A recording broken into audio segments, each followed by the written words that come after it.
フォートナイトしましょう。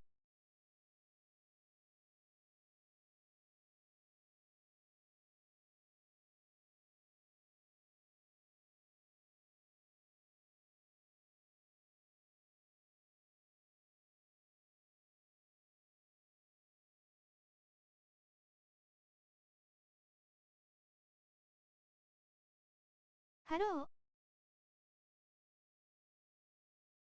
俺もやるよん。